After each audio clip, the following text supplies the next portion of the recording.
you looking to do more with less and at the same time drive budget optimization?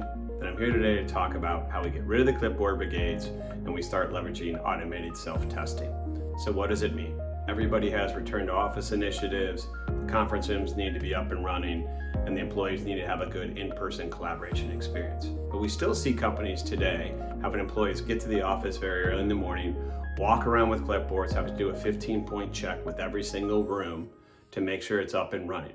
What if you had the ability to do a test in the middle of the night through automation and software that actually tells you if every single conference room passed or failed, and the ones that didn't, you can actually know what's wrong with them.